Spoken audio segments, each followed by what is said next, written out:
Gue sebenarnya pengen curhat, bukannya gue nggak optimis dengan Indonesia 2045 itu generasi emas, tapi kalau mentalnya masih pada mental penjudi, gue nggak yakin Indonesia bisa jadi generasi emas di tahun 2045. Ini gue jelasin kenapa gue bisa bilang kayak gitu.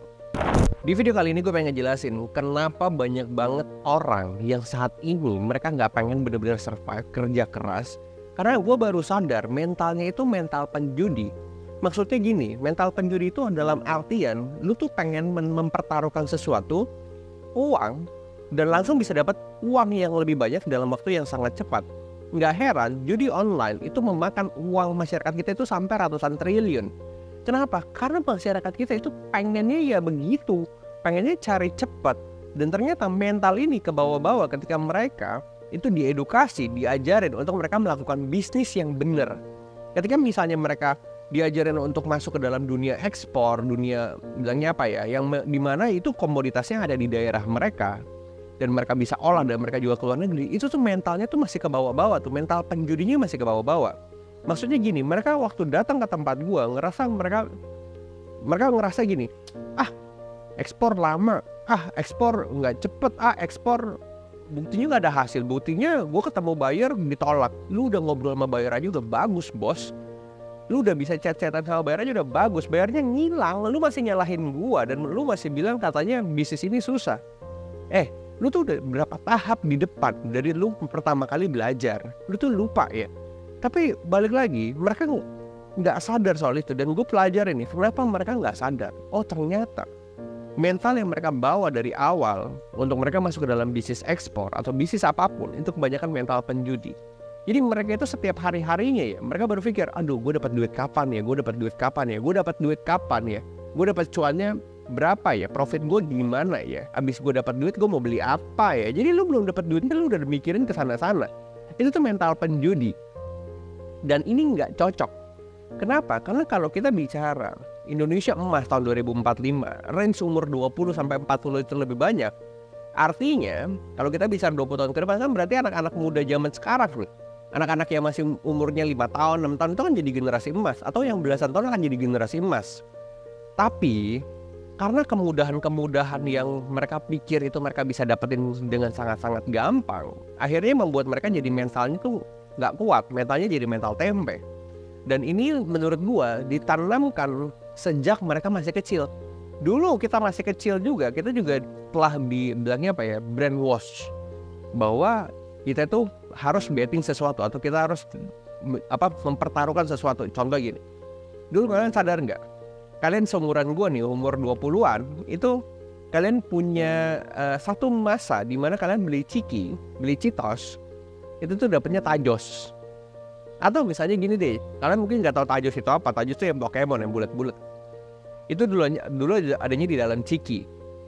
Atau kalian dulu suka beli buku stiker, terus kalian beli stikernya, terus kalian lengkapin tuh stikernya tuh. Nah waktu kalian beli stikernya itu kan kebungkus tuh, nah kalian tebak-tebakan tuh, ini gue dapat nggak ya stiker yang A karena gue udah punya yang B, C, D misalnya.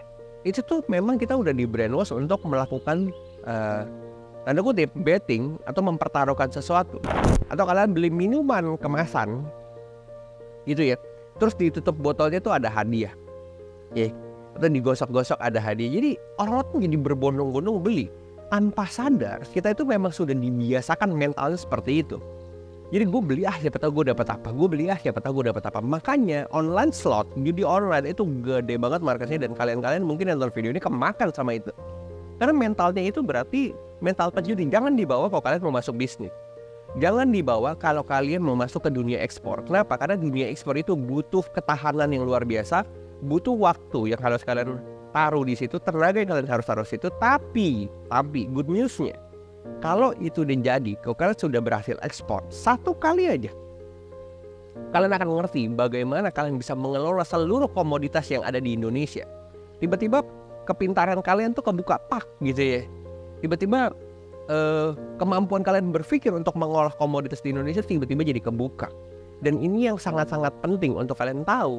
Tapi untuk nyampe ke sana itu butuh waktu proses yang tidak sebentar. Tergantung kalau memang background kalian adalah pengusaha atau kalian pernah berbisnis UMKM, untuk masuk ke dalam dunia ini ya nggak gitu susah. Tapi kalau kalian yang benar-benar mulai dari nol, ya itu akan butuh waktu. Tapi anggap aja ini belajar dan anggap aja ini jadi sebuah pelatihan buat kalian. Ketika masuk kalian ke dalam komunitas bisa ekspor, kalian download aplikasinya Play Store, App Store, kalian belajar, kalian ikutin step by stepnya. Anggap aja ini pelatihan buat kalian. Kalian gak usah berpikir cuannya di mana, profitnya di mana. Nggak usah, jangan dulu itu yang kalian pikirin. Tapi yang kalian pikirin pertama kali adalah apa yang bisa saya pelajari dan apa yang saya bisa kelola. Pelan-pelan. Nah makanya kalau kalian ngerasa itu kalian bisa melakukannya, gue yakin kalian akan jadi orang hebat di kemudian hari. Tapi orang-orang yang udah komplain ke gue, mereka bilang, alah bacot, lu untung tuh dari jualan kelas, lu tuh kaya dari jualan kelas. Ya kalau kalian merasa itu lebih untung ya silahkanlah dibuat. Bener, gue mah gak apa-apa.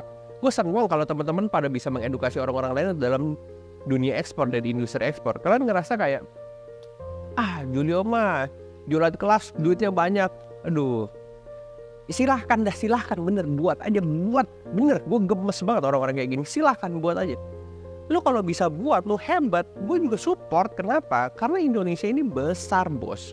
Potensinya yang harus kita bisa kasih tahu ke orang itu besar. Jadi silahkan aja, monggo, nggak masalah. Tapi jujur, kalau kalian pengen tahu, gue nggak cuman bikin kelas ekspor, gue bikin yang namanya ekosistem. Gue juga modalin. Gue juga banyak nginvest di project ekspor orang banyak. Itu ketika kita bicara menjadi investor, itu udah different world, itu udah dunia yang lain, itu udah level yang beda bos.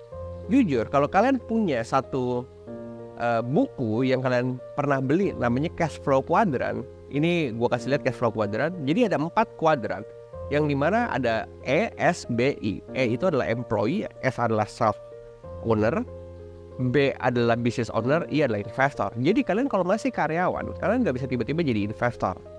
Kalian itu harus punya side business dulu. Misalnya kalian karyawan, terus kalian misalnya jago masak, kalian bikinlah catering pelan-pelan. Ketika kalian misalnya udah punya catering, dapat orderan dari online atau apapun, kalian punya income lebih gede dari gaji kalian, ya kalian berhentilah dari kantor kalian. Ketika kalian udah nggak merasa kewalahan, kalian hiring karyawan, kalian bangun sistem baru dari S ini jadi business owner. Ketika kalian udah jadi business owner, yang kalian harus lakukan apa? Puterin uang kalian jadi uang. Itu disebut investor. Itu tuh udah titik terakhir dalam sebuah kuadran.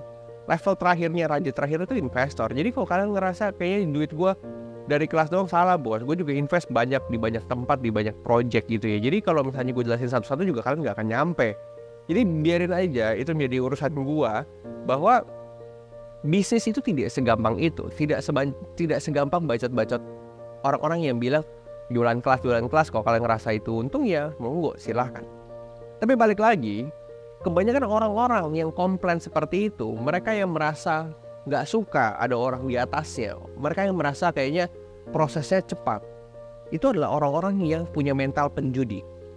Mereka ngerasa gue dapetin rumah ini besar banget buat gue ya. Kalau misalnya buat yang lain merasa ini kecil ya berarti emang mimpinya lebih gede lagi. Tapi kalau buat gue ini rumah udah gede banget. Rumah ini tanahnya 1.200 dan ini udah yang gue mimpikan lah ya. Tapi orang ngerasa kayak gila dapetin itu dalam waktu yang cepat. Nah orang-orang yang mikir kayak gitu tuh rata-rata mentalnya penjudi. Mereka nge-betting, mereka taruh sesuatu, taruh duitnya untuk mereka dapetin duit lebih banyak lagi karena gue pengen jadi kayak Julio dalam waktu yang cepat. Enggak, gue butuh waktu ini tuh 10 tahun. Bener. Lu emang gak tahu perjuangan gue di Maluku 1 tahun tinggal di rumah warga pindah-pindah setiap minggu? Kan gak tahu juga. Lu gak tahu gue waktu itu ngambil arang dari Kuningan dibawa ke Ancol, nyetir sendiri, ngangkut sendiri, balik lagi dari Jakarta ke Cirebon untuk bikin lagi arangnya. Begitu terus setiap per 3 hari, kan gak juga. Jadi perjuangan-perjuangan itu tidak pernah disampaikan. Kenapa? Karena hari itu memang gue bukan content creator, gue tuh berjuang untuk hidup. Jadi kalau kalian ngerasa bahwa ini dapat semuanya instan, kalian masih punya mental penjudi. Nah mental penjudi itu harus kalian buang. Kenapa? Karena sampai kapanpun kalau itu melekat, itu tuh udah jadi virus yang menjadi virus dan merusak kehidupan kalian pelan-pelan. Makanya mental itu kalian harus buang, pemikiran itu kalian harus buang, dan kalian harus melihat bahwa segala sesuatu itu perlu perjuangan. Segala sesuatu itu butuh waktu dan butuh proses. Kalau kalian udah menerima itu, benar-benar menerimanya, gue yakin kalian mau bisnis apapun, mau ekspor apapun, kalian tuh bisa berhasil. Tapi waktunya gak ada yang tahu dan gak ada yang bisa menentukan. Tinggal usaha dan doa aja dan kerja keras. Itu yang bisa membuat kalian tuh jadi orang hebat di kemudian hari. Mungkin kurang lebih seperti itu di video kali ini.